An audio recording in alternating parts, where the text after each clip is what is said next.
Good morning, good evening, good afternoon, whatever time you might be watching this. I'm glad that you've decided to join us at CRPC Sunday School. And remember that we are working our way through an overview of the whole Bible, spending just a very bird's eye view, almost a jet plane's eye view, as we look at each book of the Bible. Today, we'll be looking at the book of 1 Samuel. So we'll be working our way through the Hebrew Bible, or the Old Testament, or the First Testament. People call it a variety of different things. We'll be working our way through that, obviously, and then we'll get to the New Testament. And now, today, we'll only go through 1 Samuel, because 1 Samuel is a long book. It has a lot of very interesting things happening in it, and I want to try to keep these concise and short so that you can watch them and move on with your life. So today we'll look at the book of 1 Samuel, and you might remember from last week, or 2 weeks ago, that we talked about 1 Samuel, the overarching question being, what is success and what makes a person successful? So one of the things that we see in 1 Samuel, and you can see the picture here, is that this is Saul, King Saul, and you know that. You can see the crown on his head, and he's holding a saw to sort of remind you that he's King Saul. And there's a mule on the beach. It's made out of sand. It's a sand mule. So there's one sand mule there to remind us of the fact that this is 1 Samuel. And it sort of reminds us that Saul had heart problems. And you can see this black heart with a no sign on it. Saul is the main character in 1 Samuel. It's sort of, the book starts with the gift of a baby to the Lord, Samuel, and then Samuel is the spiritual leader of Israel, but Saul becomes their king. So the last judge is Samuel, and the first king is Saul. And Samuel chooses King Saul through God's anointing and makes him the king. And we have to ask the question when we're reading through 1 Samuel is, was King Saul a successful king in Israel? And in order to work through that, we have to ask the question, well, what is success? For some, success would be about achieving your goals. But of course, it depends on what your goal is. If your goals are good and worthwhile, then achieving your goals might make you successful. But if your goals are bad and sinful and things that you ought not to be doing, then achieving your goal is a bad thing. Others might think that being successful is getting lots of money, that the richer you are, the more successful you are. The problem is, of course, that there are plenty of rich people who would trade all that money for some sense of happiness. We've all read about them, if not heard them. And for others, success would be power. It would be being elected to a particular office or gaining power in one way or another. That was the way that Hitler defined success, that he had power to do whatever he wanted to. And yet we would see that that's not a very good rule or metric for success, because Hitler was a horrible, horrible person. And he did, with the power that he had, horrible things. So what happens here in 1 Samuel? And you'll realize that 1 Samuel is about success and failure. It's about both personal and national failure. Saul, the person, fails, but also the nation fails and has some very serious problems. Eli's sons. Remember that Eli is the priest at the beginning of the book, and Samuel is a little child born to his mother Hannah, and she takes him and gives him to the priest to be sort of a child of God. And Samuel hears God calling him in the night. And Samuel grows up to be a great spiritual figure. The problem is that Eli had sons, and his sons were a failure, and it reflected on Eli, making him a failure. The nation was a failure. They were at war with the Philistines and with others, and there were times when they did things that they shouldn't have. And King Saul starts out as a success, but no one would say that he ends up that way. There's no doubt that King Saul ends his life as a failure. Even he would be willing to say that. And so what was said of King Uzziah is the same thing that can be said of us. And that is, as long as he sought the Lord, God gave him success. That's the NIV translation. And success is a good translation there, I think. God gave him a good life. God gave him what he really needed. And so let's think then together about Saul and success and whether or not Saul was successful. The thing that the book of 1 Samuel begins with Samuel, of course, and then Samuel meets Saul, and all of Israel is crying out for a king, and Saul was made that king. And Saul was handsome and very tall. It's not a new thing that people who are tall are generally regarded as better at particularly politics. It's very rare that you see someone as short as I am, for example, in major politics. Usually a person who seems presidential is tall. And Saul was that kind of person. He was head and shoulders taller than almost anybody in Israel. And he started out humble. When it came time for him to be anointed king, Saul had gone and hidden. He was afraid. He just didn't think that he was able to do it. And he didn't think that he came from the kind of family or the kind of tribe that really ought to be the king. He also started out successful. He did the right thing. He won some of the battles that Israel needed to win. And he was, for a while, exactly what Israel needed. And yet, as so often happens, the power corrupts Saul in a number of ways. And we realize that one of the interesting things about the text of the Scripture is that it tells us both the good and the bad about characters.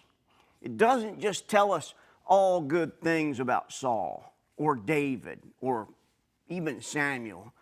There are faults in everyone. And the power corrupts Saul in a variety of ways. One is that he disobeys God's instruction.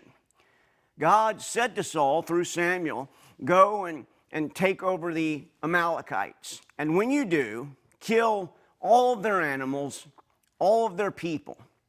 Saul wins that battle, but instead of killing all of their animals and all of their people, he brings some of their animals back. He brings some of the spoils back, and he brings back their king, Agag. The reason that he would bring back the king was he was sort of a war trophy, if you will, and that the king was probably treated like an animal and forced to beg for food and made fun of, much the way that Samson was mistreated in the book of Judges when he lost his power. God had specifically told him not to do that. And so Samuel comes to Saul and he says, did you do exactly what God told you? And Saul lies. He said, yeah, I did. And Samuel has this great line then. He says, well, what does it mean then, this lowing of the cattle that I hear in my ears? He means that if you didn't bring back any of that, the things from the Amalekites, then how do I hear all these animals? And Saul then realizes that he's done wrong. Not only has he disobeyed God, he's blatantly lied to his spiritual leader, Samuel. And from that point onward, Saul has a variety of problems. The worst one is that he is tormented by some kind of mischievous spirit or evil spirit. It's difficult to tell exactly what's going on there, because it's not exactly a demonic spirit. It's something else. And you remember that David is a young boy then, and he can play very well on the lyre. He's a songwriter, and that's one of the things that is able to calm Saul down whenever David comes and plays on the lyre, which was a string musical instrument. But Saul, even in his mental issues, begins to hate David. He hates David's success. He hates the fact that David is able to overcome Goliath. Maybe one of the most famous stories in the Old Testament is the story of David, the boy shepherd, going up against the great warrior Goliath. And Goliath, how tall he was, there's some different ideas about that. But in general, he was probably about the size of Shaq, or maybe a little bit bigger than that. He was, and the reason is the Hebrew text that we have and the Hebrew text that we get from the Dead Sea Scrolls differ in the way that they speak about the height of Goliath. He was certainly taller than anyone that they would have known in those days. He was bigger, and he was a trained warrior. He'd been trained to use weapons, and he had everything that he needed. And yet David was able to defeat him through the power of God. And remember that Goliath had other brothers, and that later on, when David's an old man, we'll see this next week in 2 Samuel, he has to fight some of the brothers of Goliath. One of them is named Ishbi-Benob, and they apparently are giants too. I don't think that we should think of Goliath as some sort of, a person who was 20 or 30 feet tall. He was probably, 7 feet tall and big, like Shaq would be a very good example of probably how big he was. So when David is able to knock Goliath out and then chop his head off, and he carries his head around, that was fairly common to take the head of a person who was, particularly the leader, who was beaten in battle, and carry it into your own temple or your own tent or whatever. That happens to Saul's head later on in 2 Samuel, actually. But let's look at, just very generally, the overview of the book of 1 Samuel. It starts out with the failure of the priesthood. And here we find out about the birth of Samuel and the failure of Eli. And then Samuel is called by God at night. And then remember, it's at this point that the Ark of the Covenant is captured. It would be the equivalent today of, the White House being taken over. It was like their most valuable and important object was taken. And so they take this Ark of the Covenant and they sit it in front of the god Dagon. Remember, we talked about Dagon. We don't know exactly what kind of a god he was. Early in the last century, it was thought that he was a fish god, because the word dog in Hebrew is fish. In Jonah, the big fish is a dog gadol, a great big fish. And then later, it was thought that maybe he was a god of crops or a god of storms. And so we're not really sure. But what happens is they sit the ark down in front of the god Dagon, And they come back the next day, and Dagon is laying down in front of the ark. So they stand him back up. They come back the next day, and not only is Dagon laying down, but his hands and his head are broken off. And eventually the ark is rescued. They bring it back, and it's sort of a new spiritual beginning. They're changing from the priesthood of Eli to the kingship of Saul. And we move from the failure of the priesthood to the failure of the first king. Israel requested a king, even though they really shouldn't have. And Saul is made king, and he begins with the victories, as we've talked about. The nation renews itself, renews its covenant, and then Saul begins to lose the throne to David because of his disobedience to God. And then the third part of the book is the training of the new king. David is anointed by Samuel. You remember the story that that Samuel goes to anoint the new king, and he goes to Jesse and says, bring out all your sons. I need to anoint the new king. And he brings out all of his sons except for David, because David is a little boy. He's out there with the sheep. And Samuel says, none of these are the ones. Do you have any other sons? He says, well, I have this little kid, David. And Samuel anoints him. And David serves Saul. He does the best he can to try to help Saul. A very godly concept of trying to help those who are in leadership over you. Even if they're not always right, you are committed to them and you do what you can to help them. And then once David kills Goliath, the relationship breaks apart. And Saul becomes jealous. He tries to kill David. David's driven out into the field, into exile. And finally, at the end of the book, it's a very sad, really sad thing, because Saul ends in terrible defeat. So let's look at quickly what I think is one of the most difficult passages in the entire Bible, certainly the most difficult passage in 1 Samuel. And that is the going to see a medium.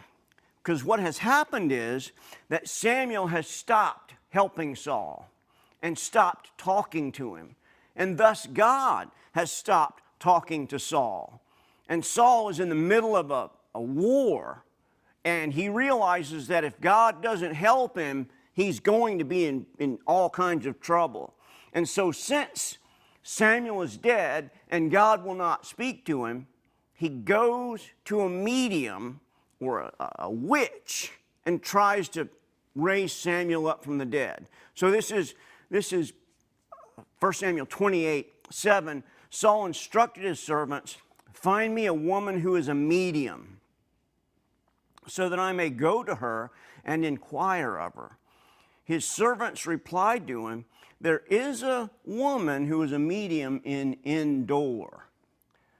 Those of you that are old enough to remember the very old situation comedy Bewitched might remember that Samantha the witch's mother was named Endora, probably, I'm almost certain after this, Endor. The question is, what really happened? Because they do find this woman, and something happens. Saul is convinced that he has spoken to Samuel.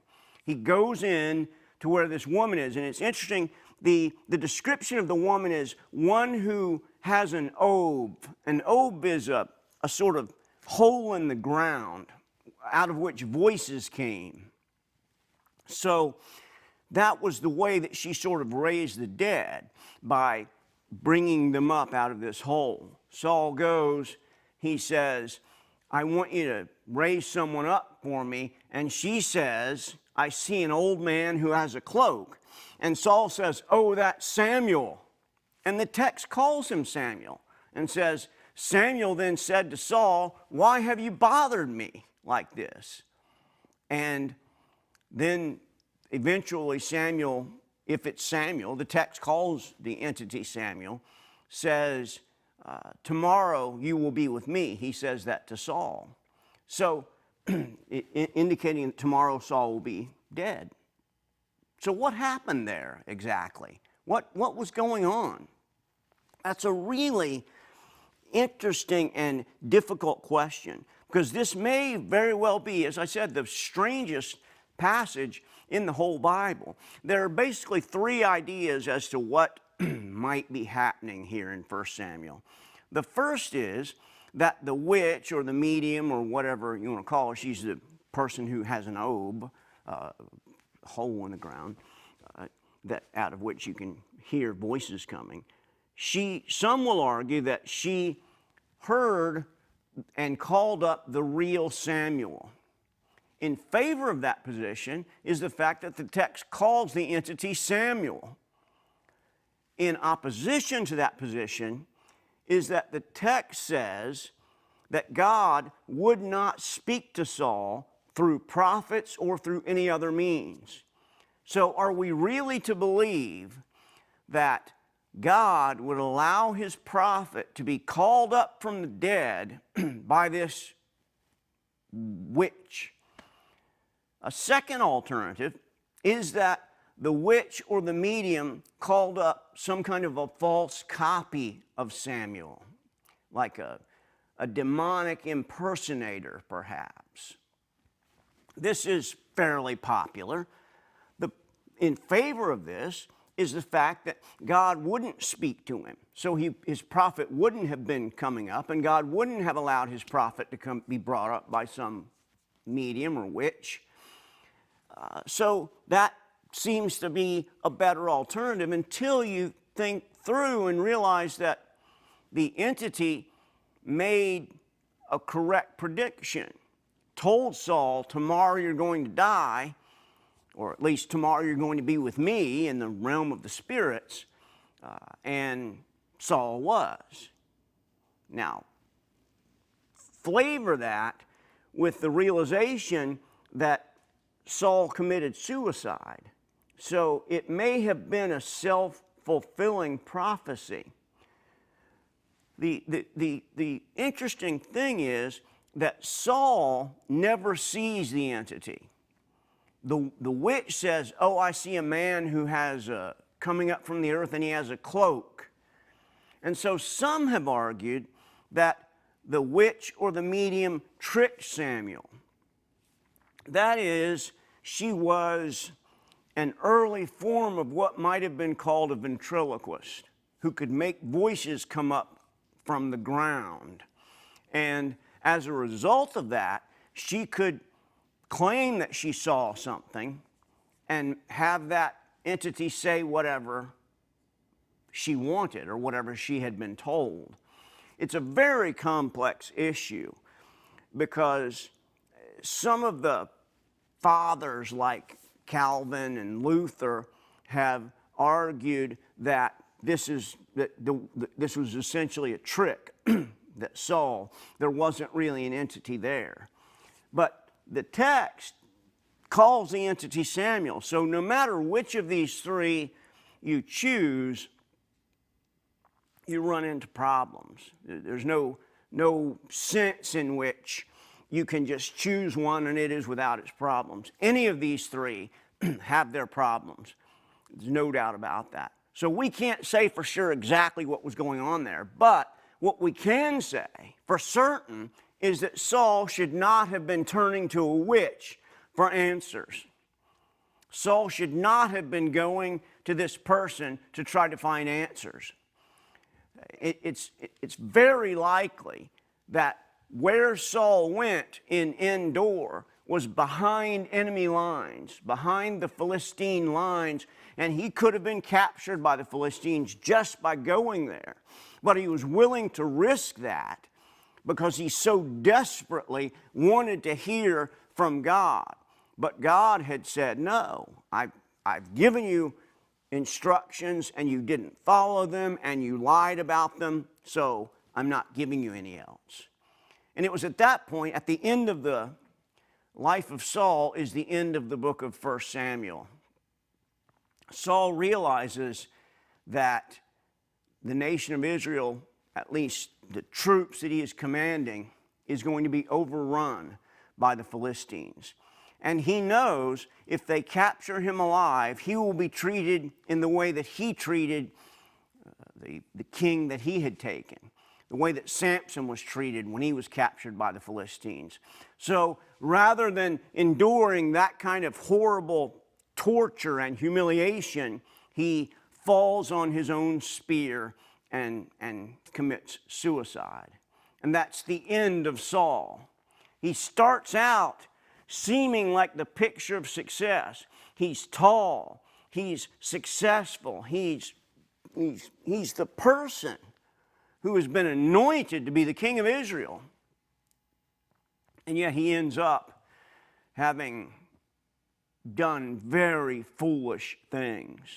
He ends up as a suicide who has really just ruined the great opportunities that God has given him. He had great opportunities, and yet at the end of the day, he has to realize that he has thrown them all away.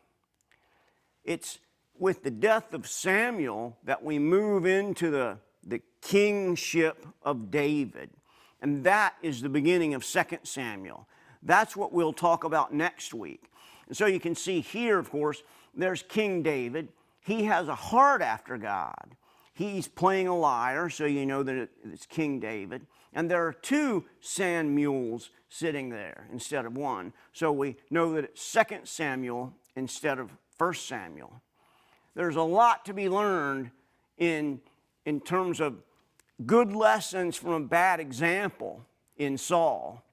And we'll learn next week that David had his own problems as well, and yet he was repentant and he turned back toward God, and God forgave him and made him one of the great kings of Israel.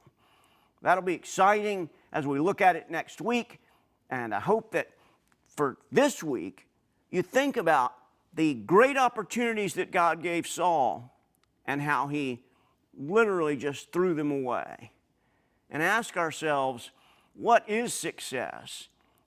How can we be successful? And how can we make sure that we're not doing the sort of things that King Saul did? So I'll be looking forward to seeing you next week, where we'll be looking at 2 Samuel. Thanks so much for watching, and we'll see you next time.